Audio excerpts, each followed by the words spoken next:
Muito bem, gente. Bom sábado para todo mundo. Se alguém eu não dei ainda, ou quem está chegando, talvez, aí no Zoom, você está chegando agora, um feliz sábado para você. Graça, paz, muita saúde para todos nós, da parte de Deus, da parte de Jesus. Quero encorajar a gente a louvar um Deus que é vivo e louvar a Deus porque você está vivo. Isso é um privilégio muito grande e que a gente está dimensionando cada vez melhor agora, né? Então, essa mensagem, a gente só está ouvindo essa mensagem, eu só estou falando essa mensagem, a gente só está tendo essa oportunidade, de alguma forma, de participar disso juntos, porque a gente está vivo. Então, agradeça por isso e nós vamos avançar e vamos superar todos esses desafios juntos. Bom, todo início de ano, a oração ela é uma marca da Igreja Adventista em toda a América do Sul, todos os países. Nessa última quinta-feira, a gente começou os 10 dias de oração, que é um projeto que já acompanha a igreja aqui nesse território há um tempo, né? E o objetivo esse ano é fortalecer os cultos familiares, a nossa interação juntos com Deus dentro da nossa casa. Então, a minha sugestão é que você junte seu lar para ter essa experiência e prolongue, não só durante esses 10 dias, mas durante todo o ano. A gente enviou uma revista em PDF, quem esteve aqui sábado passado, que está aqui hoje, tem acesso à revista física, já chegou na mão de vários de vocês também a revista física. Então, experimente essa experiência aí, passe por ela. Inclusive, considere a possibilidade de fazer a prática do jejum.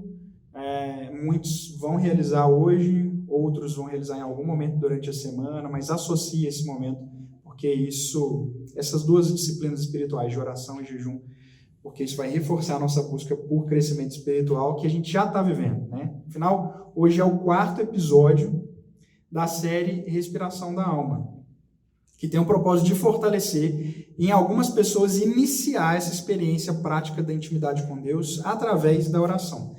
E o referencial que a gente está usando são os Salmos. Tem um guia de oração que você pode baixar na bio do nosso Instagram, @enotebh, que foi pensado para nos auxiliar a aprender a orar através dos salmos. Né? Nesse guia tem indicação de um salmo para amanhã, um salmo para a noite, no horário que você achar mais conveniente. E a ideia é você fazer aquela leitura com atenção às 5 perguntinhas que estão lá descritas naquele e-bookzinho, lá naquele guia, e elas vão te ajudar a você extrair dali um pouco mais do conteúdo do Salmo e, através da Bíblia, desenvolver essa prática de respirar com a alma, que é a oração.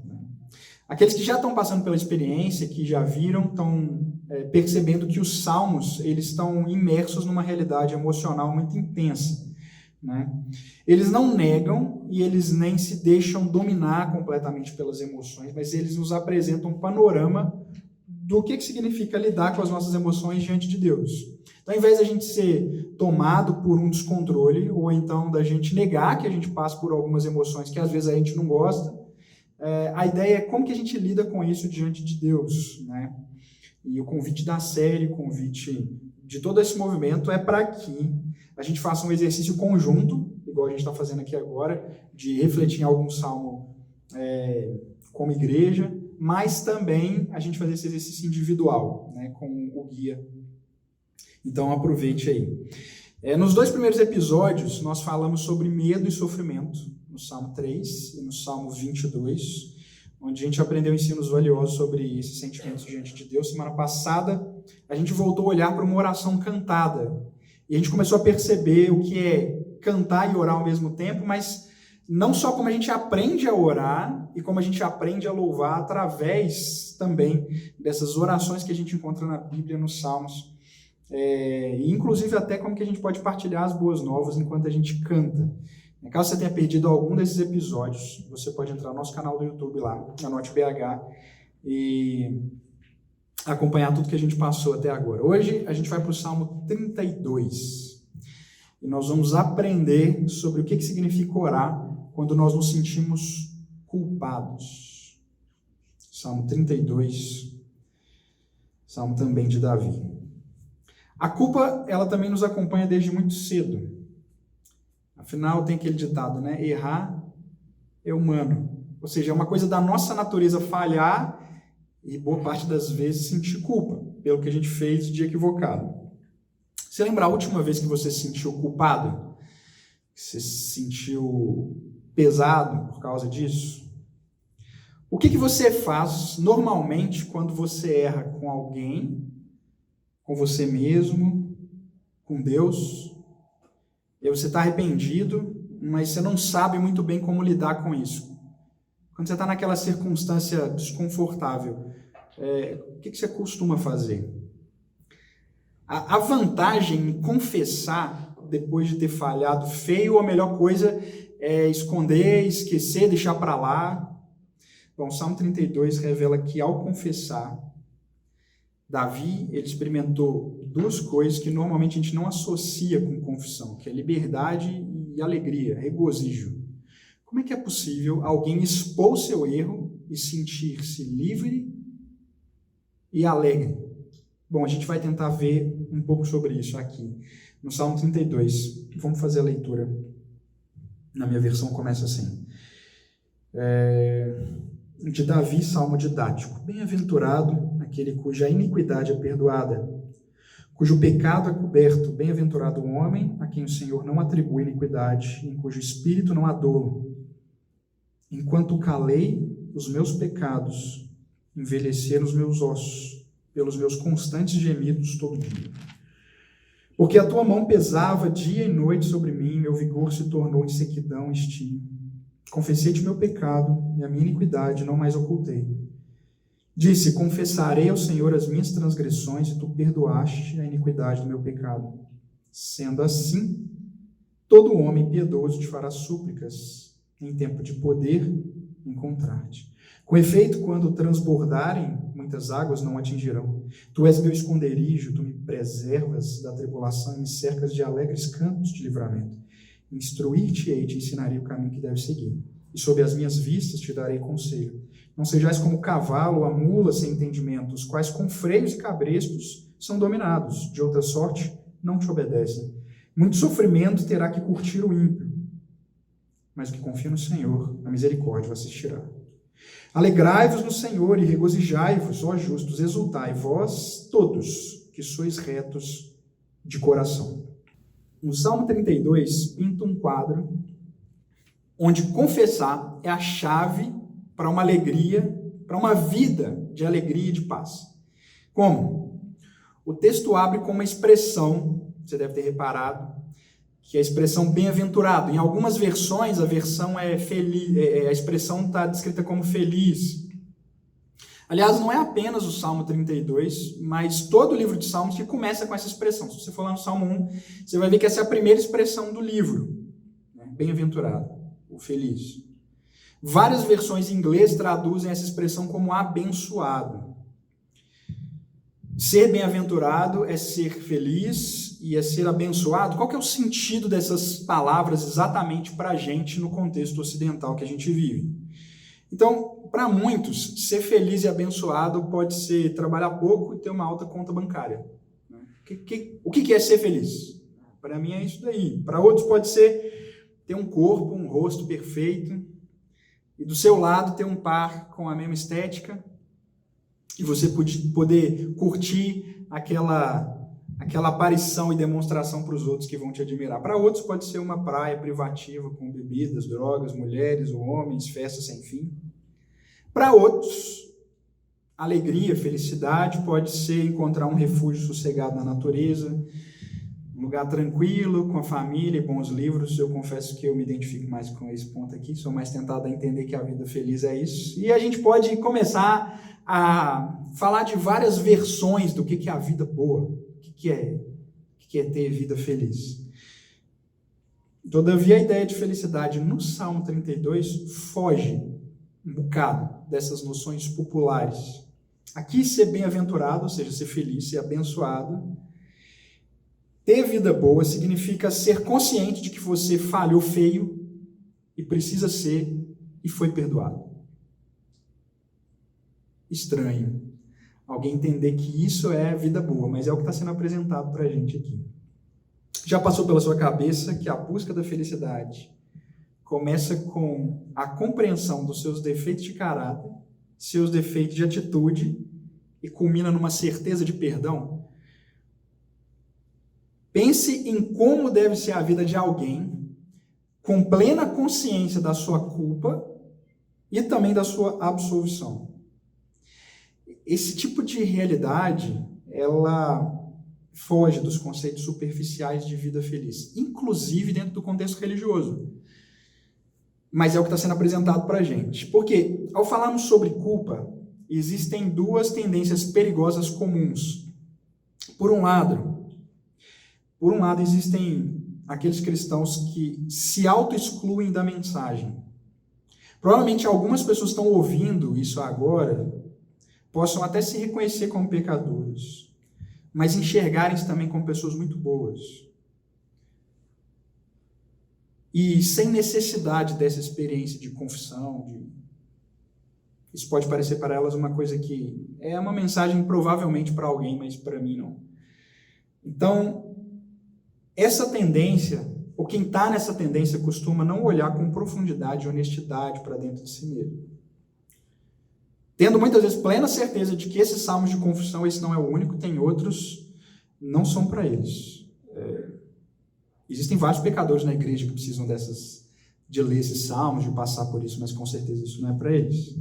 Por outro lado, tem uma outra tendência, que são aqueles que se afogam na própria culpa de tal forma, de maneira tão intensa, que eles não conseguem sequer pensar na possibilidade de alcançarem perdão. Então, eles estão tão face a face com seus erros, e às vezes as consequências estão tão drásticas ao seu redor, eles falam, não tem chance para mim, esquece, eu pisei na bola muito feio, eu tomei escolhas muito erradas, não tem jeito de consertar, esquece, não tem qualquer esperança, nem vale a pena confessar, porque não tem esperança para mim. Entre essas duas posturas preocupantes, de não reconhecer quão grande é a sua pecaminosidade e de não reconhecer quão grande é o perdão de Deus, o Salmo 32, ele apresenta um encontro harmonioso entre culpa e graça. Ele vai tentar trazer um equilíbrio aqui, que pode ser extremamente transformador e libertador. Então, longe da autocomiseração e também da altivez, o Salmo davídico, ele nos abre para um caminho realista do que significa a confissão bíblica, o que ela é, o que ela representa. Um salmo didático, como a gente viu no começo, dá a ideia de que ele tem a ver com uma instrução, um ensino do que significa confessar a Deus. Imagine também agora uma vida onde você está de fato consciente da sua falha, mas você também reconhece e conhece uma pessoa que pode trazer a solução definitiva para essa culpa. Como é que seria uma vida assim? Alguém que está pesado, carregado, mas sabe de uma solução e conhece ela diretamente. Vamos ler os 2 primeiros versos de novo, para refrescar a nossa memória. Bem-aventurado, Salmo 32, iniciozinho. Bem-aventurado aquele cuja iniquidade é perdoada, cujo pecado é coberto. Bem-aventurado, feliz é o homem a quem, ou a mulher, a quem o Senhor não atribui iniquidade, em cujo espírito não há dolo. Assumir culpa perante Deus por ter falhado com Ele, com os outros, não é uma postura popular na nossa sociedade. A gente tem dificuldade de fazer isso normalmente, porque a lógica do narciso dentro de nós é: eu tenho a minha moral, eu estou sempre certo, ninguém me diz o que fazer.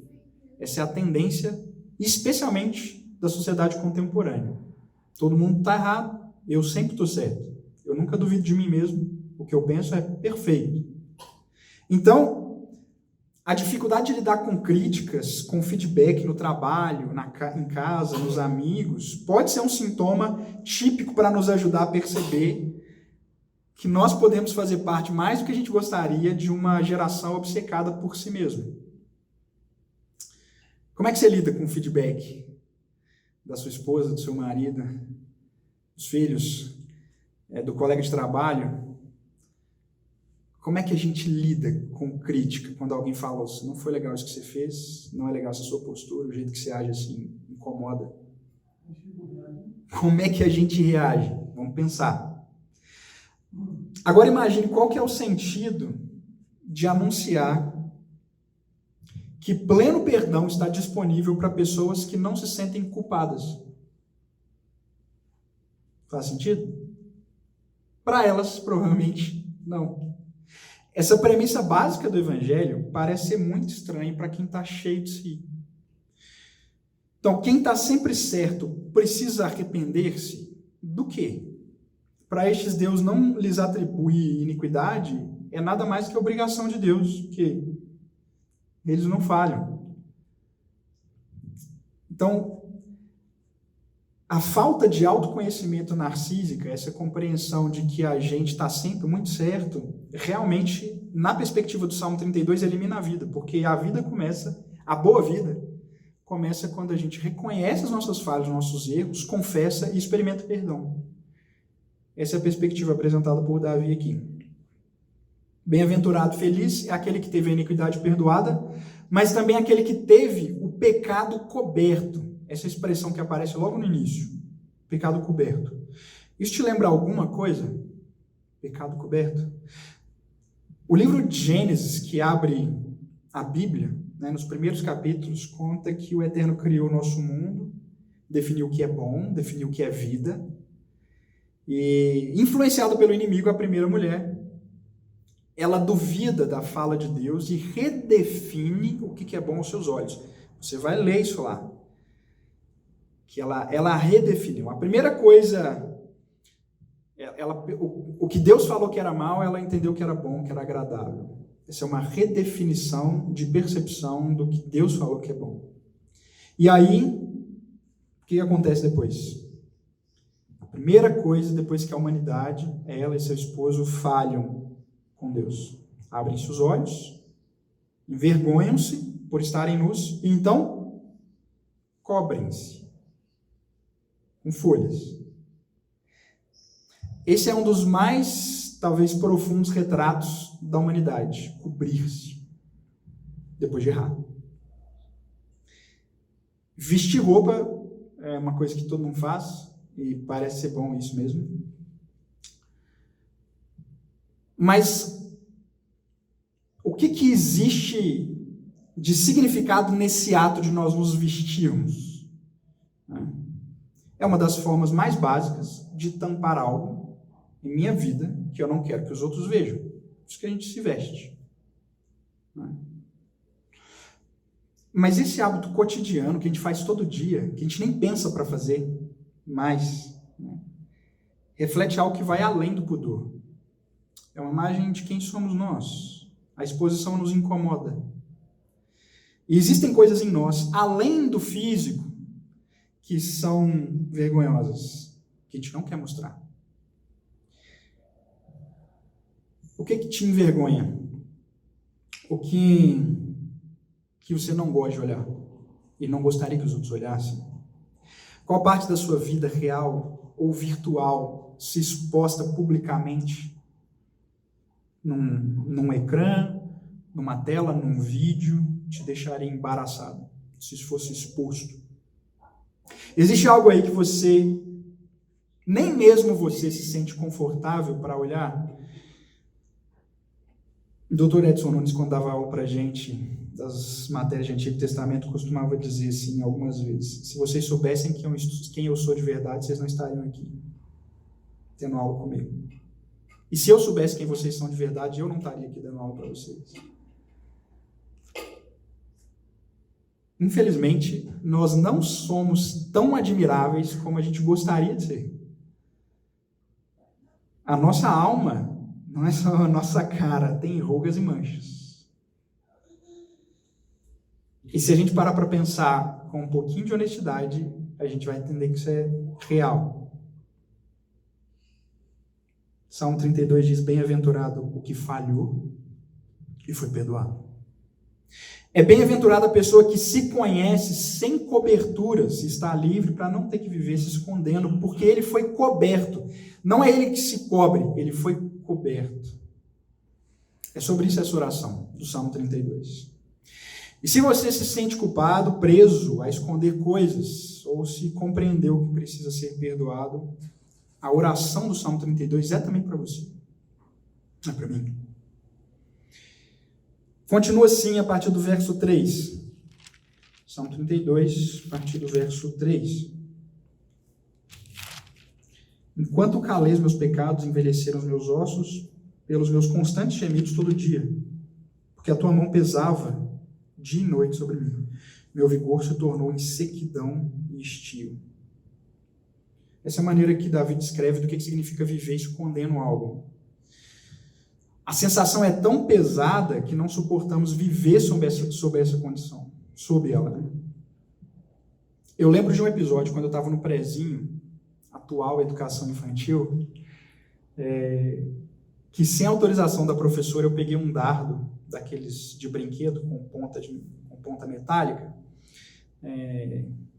Quem é mais antigo vai lembrar aí da estrela, e aí tem um alvozinho com meio vermelho, amarelo, preto, e aquilo era um brinquedo que tinha na sala, estava no prezinho, devia ter uns 6 anos, eu peguei e lancei no alvo, que não estava na posição que ela colocava para a gente brincar na nossa altura, mas ele estava pendurado em cima de um espelho.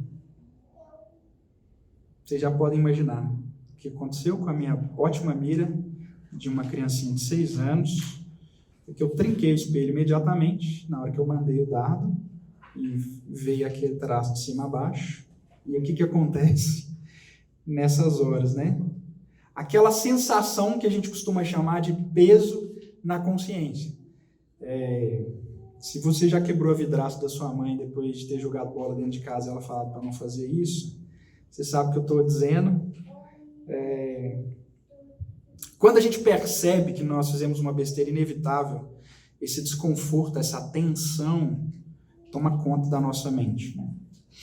E esse peso, ele tende a agravar-se à medida que a gente vai crescendo. Quando a gente começa a complicar a nossa vida em situações que estão longe de serem resolvidas como a conta no vidraceiro. Tem coisas que a gente sabe que é muito mais complexo de resolver do que isso. E Davi descreve um peso tão grande sobre ele, como se a sua vida estivesse sendo literalmente espremida.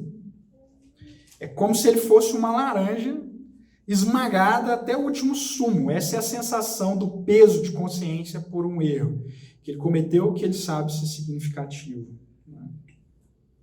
É nítida a necessidade que ele esboça de ser coberto. Ao invés de ser acobertado, é diferente. Ele precisa ser coberto. De alcançar um alívio impossível àquele que se esconde constantemente. É disso que ele precisa. Não adianta simplesmente disfarçar. E para isso será preciso confessar. Então, ele fala disso no verso 5. Confessei-te o meu pecado, a minha iniquidade não mais ocultei, disse, confessarei ao Senhor as minhas transgressões e tu perdoaste a iniquidade do meu pecado. Tem 3 termos aqui que ele usa para o erro cometido para descrever a causa do peso sobre ele e que ele está se sentindo esmagado por essa culpa. Né? O primeiro termo que ele usa para o erro é o termo pecado. Confessei-te o meu pecado, que é, no hebraico, a palavra hata'á.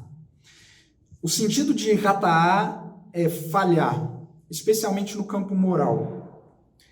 Ela é aplicada quando você tem uma culpa por um crime diante de Deus. Pode ser visto também como errar o alvo, o que eu fiz. Né? Tentei acertar num ponto e eu não acertei, eu errei um alvo. E aí deu problema. Ratá tem a ver com isso. Né? Mas como ela se trata de um contexto moral, especialmente, falando assim na realidade espiritual, errar o alvo tem a ver com falhar com quem você foi feito para ser. É você não viver o propósito da sua vida, é você falhar moralmente para aquilo que Deus te construiu, para aquilo que Ele te planejou, Ele te criou para uma coisa, e você está falhando moralmente com aquilo. Né? Na sequência, ele diz que a iniquidade não mais ocultarei. Né? Então, iniquidade aqui é o termo avon, que significa desviar-se ou perverter-se, seguir o seu próprio caminho, perder-se, desnortear-se. Consciente ou não, você segue uma direção errada. Essa é a ideia de avon. E por fim ele fala de transgressões, né? Confessarei ao Senhor as minhas transgressões. Transgressões é pecha, é um outro termo hebraico que significa ofensa deliberada. Essa palavra é um pouco mais grave, porque ela está relacionada com rebeldia, de fato. Você sabe o que você tem que fazer, e você ignora. Claramente ignora. Você se rebela contra aquilo que você sabe que você tem que fazer. Isso é pecar. É uma violação intencional, consciente, clara do que você sabe está errado, você faz a si mesmo. Que se exploda. E ao usar essas três palavras, esse vocabulário aberto, ele trata disso também falando de três atitudes que ele fala para se livrar dessa causa do peso. E a primeira que ele usa é a palavra confessar. Ele diz, eu confessei-te o meu pecado. O verbo aqui é o verbo iadá, traduzido como conhecer muitas vezes, né? Que é um verbo que tem a ver com intimidade. Nesse contexto, iadá, usado para confessar, é tornar conhecido, é tornar íntimo de Deus. No caso de Davi, algumas traduções vão dizer, eu nomeei meu pecado, eu identifiquei. Ele conhecer e tornar conhecido o seu pecado, a sua falha moral, o seu erro perante Deus. Né?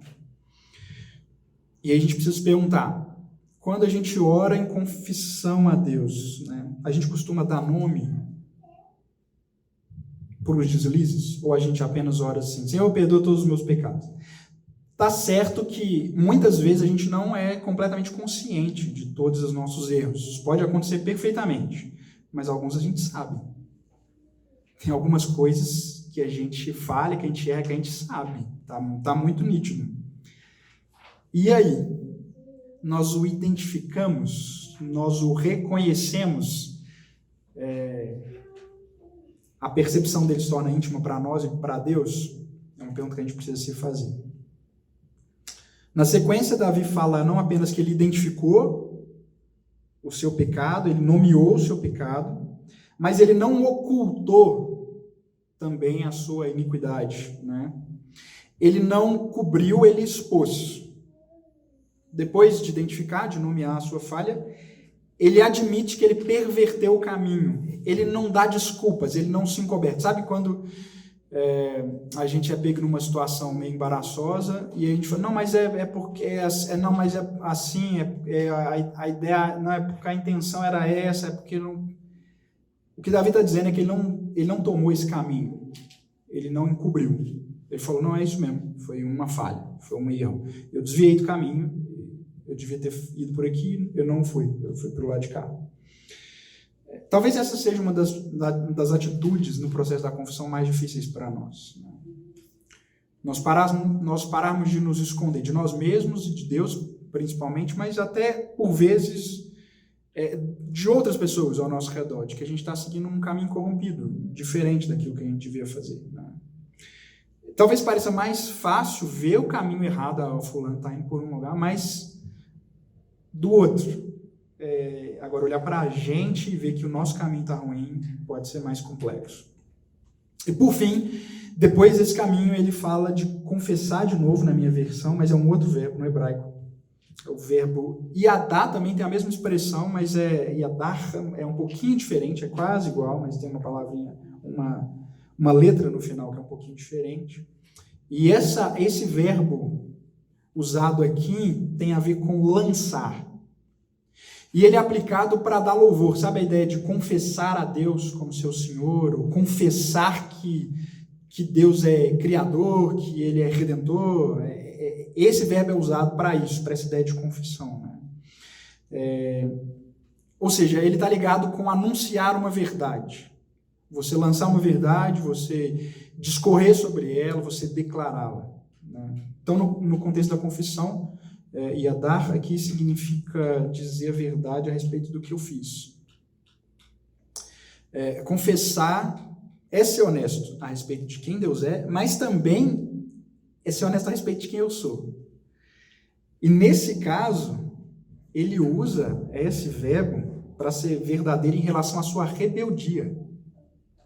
Então ele associa aqui com a pecha, que é o último termo lá do pecado, ou seja, ele fala a verdade sobre a sua rebelião. Ele reconhece a atitude confrontadora em relação a Deus. Resumindo, a natureza da confissão é identificar e nomear suas falhas, expor os seus desvios de conduta e dizer a verdade sobre a sua rebeldia contra Deus. Davi utiliza um amplo vocabulário para descrever as diversas maneiras que a gente toma decisões péssimas na nossa vida e analisa a profundidade dos nossos erros, simplesmente dizendo: se livra de tudo isso, joga isso para fora, expõe, confessa, coloca diante de Deus. É a melhor coisa que você pode fazer para experimentar alegria e liberdade, joga isso para fora, expõe para Deus. Seja honesto diante dele. E o que Deus fez? O finalzinho do verso 5. O que Deus faz depois que Davi faz isso? Tu perdoaste a iniquidade do meu pecado. E ele continua: sendo assim, todo homem piedoso te fará súplicas em tempo de poder encontrar-te. Com efeito, quando transbordarem muitas águas, não atingirão. Tu és meu esconderijo, tu me preservas da tribulação e me cercas de alegres campos de livramento. Ele confessou e Deus perdoou. Simples assim. O que pode ser mais poderoso do que isso para alguém que está passando por uma condição onde ele sabe das suas falhas morais, sabe que ele se desviou do caminho e sabe que ele se rebelou contra Deus? O que pode ser melhor, mais poderoso, mais libertador do que receber o perdão de Deus? Você expõe por completo toda a sujeira e Deus te purifica inteiramente. Imagine essa liberdade de retirada desse peso de culpa. Davi não se cobre, Deus o cobre. É muito diferente a experiência. A confiança de Davi não está em si mesmo, em si cobrir, mas no eterno que se torna esconderijo para ele, um refúgio. Esse é um dos principais motivos, provavelmente, talvez o central, um dos principais, que é imperioso a gente confessar diretamente a Deus e não a um intermediário, um líder religioso. Por isso a gente precisa confessar para Deus. É claro que se a gente magoar alguém com as nossas atitudes, obviamente a gente tem que recorrer a essa pessoa e pedir perdão pelo que a gente fez com ela, pelo que a gente provocou a ela. Mas até esse passo não substitui a gente confessar diretamente a Deus. Porque o que a gente faz contra alguém, a gente faz contra Deus também. Então, o Pai Celestial, ele é o único capaz, de nos cobrir e nos perdoar os pecados, de ser esconderijo. Ninguém pode fazer isso por você, ninguém mais. Não só não pode fazer, como nenhum comportamento humano, como práticas religiosas, obras de caridade, qualquer tipo de coisa que a gente faça é suficiente para tirar o peso que só o perdão divino pode trazer. Por maiores e mais bonitas que sejam essas práticas, mais nobres que sejam essas práticas, elas não são suficientes. Só Cristo é o nosso esconderijo. Ele é o único capaz de nos envolver com perdão, provocando liberdade, livramento e alegria. Por isso, confessar diretamente a Deus, Jesus abriu esse caminho que não estava aberto, ele abriu esse caminho. É o que nós precisamos. É o que nós precisamos. Ele é o nosso intermediário diante de Deus. Pai, para alcançarmos essa libertação. Verso 8 em diante agora, do Salmo 32. Vamos continuar a nossa leitura. Instruir-te-ei, te ensinarei o caminho que deves seguir, e sob as minhas vistas te darei conselho. Não sejais como o cavalo, a mula, sem entendimentos, quais com freios e cabrestos são dominados, de outra sorte não te obedece. Muito sofrimento terá que curtir o ímpio, Mas que confia no Senhor, a misericórdia o assistirá. Alegrai-vos no Senhor, regozijai-vos, ó justos, exultai vós todos, que sois retos de coração. Essa é uma parte muito importante, a conclusão do Salmo, porque ela diz que tem algo que acontece após a confissão. Existe um caminho aqui. Na verdade, existem duas avenidas, não é um caminho só. A avenida do piedoso, usando o termo aqui de Davi na minha versão, e a avenida do ímpio. Existem dois caminhos. Repare que o ímpio pode seguir um caminho, mesmo após a confissão, pode haver um caminho seguido pelo ímpio. Então, de acordo com esse trecho que a gente leu, o piedoso ele anda no caminho da instrução, do ensino, anda no conselho sob as vistas de Deus. É isso que está sendo descrito no início. Mas o ímpio é o oposto. O seu trajeto é comparado a um animal sem entendimento, que só obedece quando é forçado pela dor. Eu não sei quantos têm experiências aqui rurais, né, de usar cavalo, mula, jumenta, essas coisas e tal, mas mesmo que a gente não tenha passado por essa experiência, mesmo que a gente nunca tenha cavalgado, provavelmente a gente já viu alguma coisa, mesmo que à distância, a respeito de como é que funciona o processo, né? Os freios e cabrestos são instrumentos usados para controlar a direção do animal, às vezes a direção e o ritmo, vamos dizer assim, simplificadamente, né, da jornada dele, reduzindo bastante aqui essa experiência. Por ser desconfortável, por doer aquela coisa na boca do animal, ele segue para onde ele deve ir. Ele faz por causa do incômodo, ele não faz autonomamente. Ele faz porque ele é controlado para fazer. O conselho do Salmo é, não seja assim. Tem um tipo de confissão que pode não levar a andar num caminho correto, através de entendimento. É o que Davi está descrevendo aqui. Porque quem segue essa trilha é como um animal focado em si mesmo, que só age diferente se ele experimentar dor ou desconforto por causa das suas ações. Ele não age porque houve um entendimento, porque ele recebeu instrução, porque ele está debaixo das vistas de Deus. E esse está debaixo das vistas, abrindo um parêntese aqui, não é aquela ideia, infelizmente, bastante cultural de, Deus está vendo, como se Deus fosse uma entidade ruim, assim, ameaçadora. Não, está debaixo das vistas de Deus, você está sob o cuidado e a orientação dele, você está perto dele. Ele está te conduzindo, ele está segurando a sua mão como um pai. Pensa, um filho que está com o pai, está sob as vistas do pai, ele está em segurança, ele está num bom caminho, ele está amparado. Essa é a ideia. Então, se nós evitarmos o processo completo da confissão, que envolve esse caminho de aprendizado, a gente corre o risco de não experimentarmos uma transformação duradoura, mas apenas mudanças religiosas superficiais. Sem uma análise profunda da gente mesmo, nós continuaremos tomando decisões pontuais para evitar sofrimento e dor, e não porque a gente entendeu que o caminho é ruim. Faz sentido? Isso não é arrependimento e confissão genuínos, ou, no mínimo, são incompletos na perspectiva do Salmo 32. Existe um caminho de instrução depois da confissão.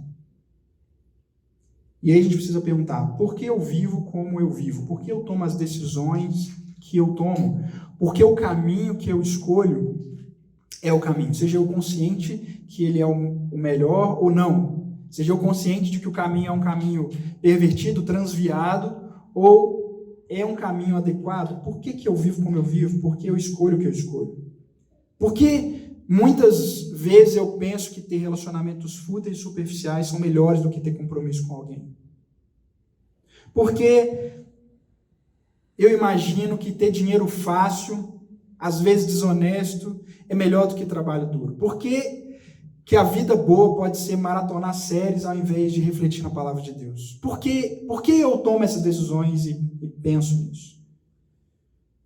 Porque nós cremos que isso traz felicidade. Quando a gente segue esses caminhos é porque a gente acha que a vida é boa fazendo isso. vivendo assim, tomando essas escolhas. Quando a gente segue, é porque dentro do nosso coração, o nosso anseio é por aquilo. A gente acha que aquilo vai satisfazer. E a gente precisa ser honesto com a gente mesmo. Por que eu escolho o que eu escolho todo dia? Por que essas coisas me dão mais alegria e mais prazer do que outras? Por quê? E muitas vezes, nós nos entristecemos, ficamos abatidos, chateados, pelas más consequências que enfrentamos. Isso chama-se remorso. E não pela ofensa a Deus. E o mal causado, muitas vezes, ao mundo, às pessoas ao nosso redor. O que tem a ver com arrependimento. São duas coisas diferentes. Ficar chateado porque eu vou ter que enfrentar consequências ruins é muito diferente de ficar triste pelo que eu fiz contra Deus e contra as pessoas.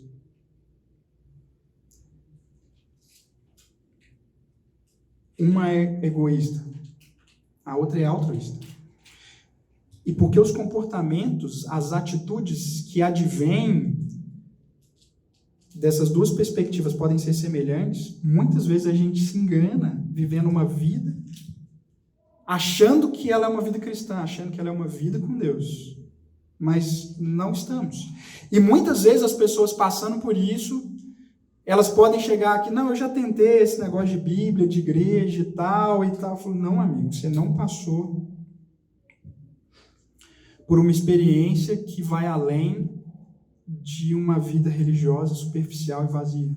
Provavelmente foi isso que você enfrentou a vida inteira.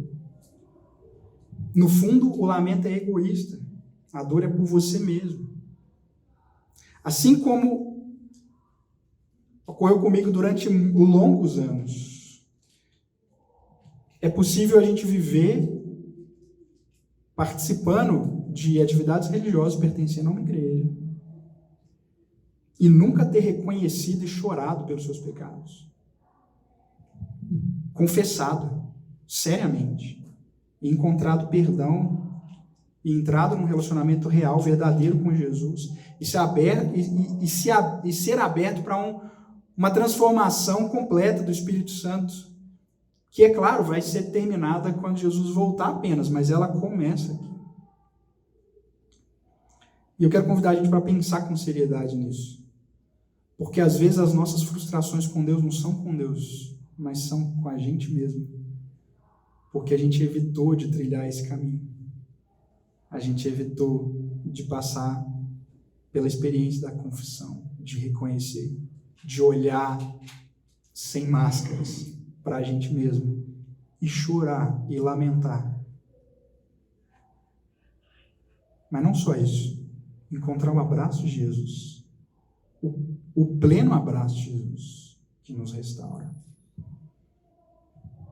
Voltemos brevemente para o verso 5.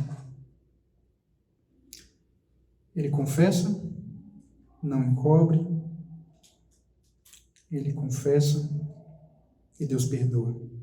E ele me perdoou. Eu confessei e ele me perdoou. No verso 2, diz que Deus não atribuiu a iniquidade àquele que é bem-aventurado. Ou seja, ser feliz é aquele a quem Deus não atribuiu iniquidade. Gente, é tão simples que às vezes a gente não percebe a força que essas palavras têm. O Deus que cremos é alguém que não joga na nossa cara as culpas de quem de fato somos. De quem falhou. Ele perdoa mesmo. Parece simples, que é simples. A maneira como Deus trata isso. Talvez pela nossa dificuldade de perdoar e de se abrir para ser perdoado nas nossas relações humanas, parece quase impossível de acreditar que Deus faz isso de maneira tão simples. Mas veja, um dos relatos mais tristes da Escritura, mais pesados, é a história de Davi com Batseba, que inspirou a oração de confissão de Davi no Salmo 51, mas quem sabe também impactou a composição desse salmo. Às vezes eu penso, que possivelmente Davi tinha isso em mente quando escreveu o Salmo 32. Mulher de um dos guerreiros mais valentes de Davi. Ou seja, alguém que dava a vida por ele, ou deu várias vezes a vida por ele. O rei, ao invés de estar com seus soldados na batalha, ele vê do alto do seu palácio aquela esposa do seu guerreiro se banhando, manda trazê-la, a violenta, a mulher engravida. Ele não consegue enganar o fiel esposo, o fiel guerreiro, e por fim o assassina. Deus manda um recado para Davi, através do profeta Natan. Davi entende, reconhece seu erro, confessa e ouve uma coisa: perdoados estão os seus pecados. Na hora, ele ouve isso.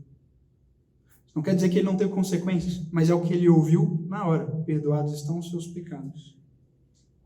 Te pergunto, te parece justo? Pense no pai de Urias. Pense na mãe de Betseba. Como que você classificaria um juiz que depois de ouvir um réu confesso de estupro e assassinato, dissesse assim: já que você reconheceu o seu erro, eu te perdoo? Como assim? Como é que você classificaria um juiz que toma esse tipo de atitude? Pois é exatamente o que Deus fez ao perdoar Davi, ao perdoar a mim, ao perdoar você. Repara como perdoar pecados é um negócio difícil para Deus. Deixa ele numa situação bem desconfortável e complexa.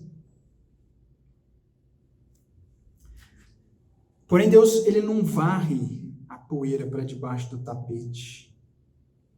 Para revelar quão sério ele trata a gravidade do pecado e quão sério ele leva a sua misericórdia em perdoar pecadores que não merecem, ele nos perdoa matando o filho dele no nosso lugar.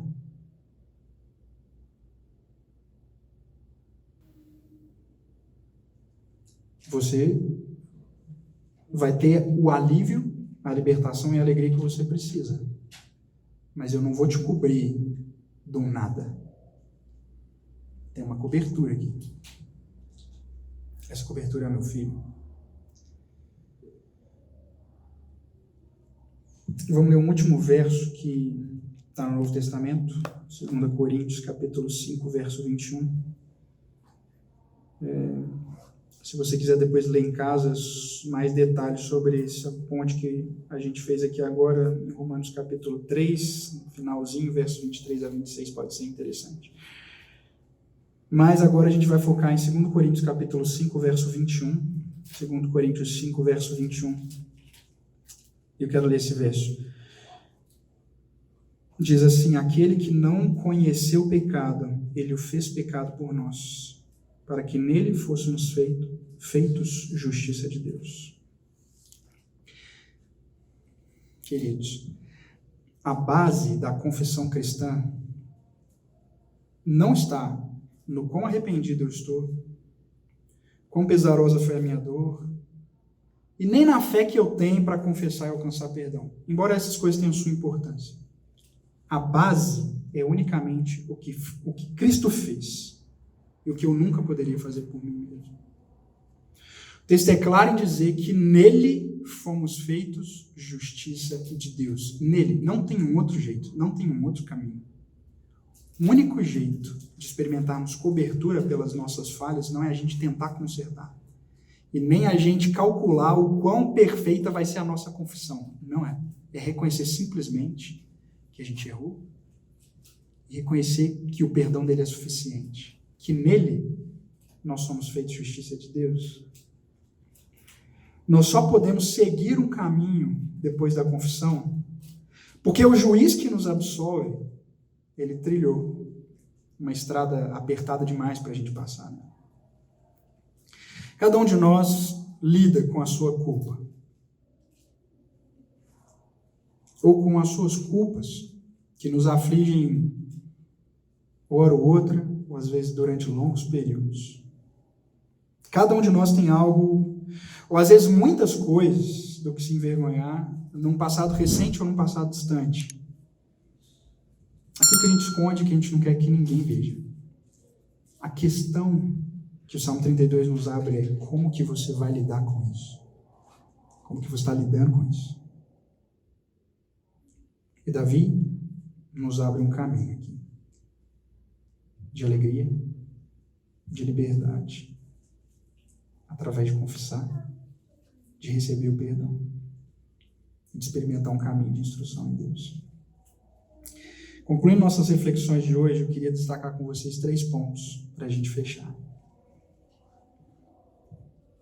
A primeira delas é: a vida boa não é viver se escondendo. Alegria e liberdade são experiências de quem confessa suas falhas a Deus e recebe perdão. Segundo ponto: confesse, mas também aprenda. Após a confissão, há um caminho de instrução. Eu e você precisamos trilhar esse caminho como sábios que ouvem os conselhos de Deus, e não como um animal que só obedece quando sente dor. Terceiro e último ponto: confie em Cristo e não em você. Deposite a sua plena confiança em Deus, não na sua habilidade de consertar os tropeços, seja com Ele, seja com as pessoas ao seu redor, seja com você mesmo. Porque até a sua confissão é imperfeita. Admita com honestidade quem você é. Qual é a sua real condição, situação diante de Deus. Jesus tem poder para transformar tudo e te limpar por completo, não importa quão longe você já tenha ido. A gente vai ter um tempo para orar agora. Talvez exista alguma confissão que você precisa fazer para Deus. Às vezes, enquanto a gente estava conversando, você pensou em algumas coisas. Aproveite esse momento no silêncio do seu coração para você falar com Ele. Expõe para Ele. Silenciosamente, na sua mente, fala com Deus. Ele vai te aceitar. Porque Ele já pagou o preço, não só pelos erros que você cometeu, mas pelos que você vai cometer. Ele é plenamente capaz de te perdoar de todos os pecados. Não carrega nenhum peso mais. Depois desse tempo de oração, eu vou concluir aqui com uma prece aqui, junto conosco. Feche seus olhos e fala com o Senhor.